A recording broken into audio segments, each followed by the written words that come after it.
Here's a little start to finish on a thrifted dresser that I brought home a while ago. I brought it outside, hooked up my surf prep sander to my vacuum so dust didn't go flying everywhere, and enjoyed a beautiful Florida day outside, stripping down the top and the fronts of the drawers.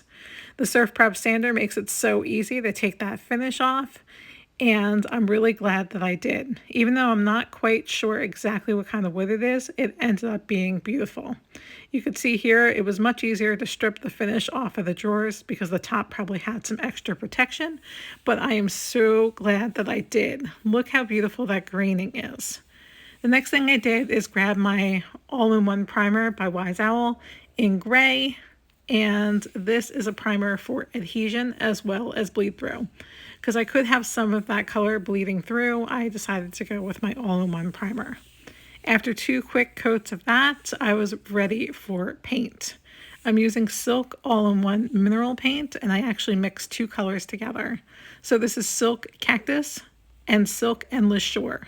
It was probably close to 1/3 of Endless Shore and 2/3 Cactus. It made this beautiful light green, and I think it's the perfect contrast to those drawers. Those drawers are going to get oiled, so they're going to look like they have a stain on them, but they don't.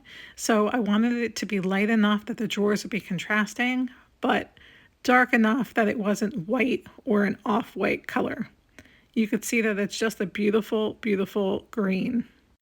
Next, I'm grabbing an applicator pad and some salve in Bourbon Vanilla by Wise Owl. You can also use a product like hemp oil or Big Mama's Butter by Dixie Belle. Anything that refreshes and refurbishes the wood. I'm not putting any kind of coating on here, so this is going to be my refresh and sealer for that wood, and that way it can be oiled again down the road, and it kind of just preserves that wood. You can see the difference between the 2 drawers.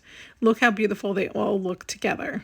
Now that's done, the last thing that I need to do is scrub that hardware. I soaked it in vinegar, grabbed some superfine steel wool, and just scrubbed away all that age and crusty rust. You could see just how beautiful they are, and I really hope that you enjoyed this makeover as much as I did.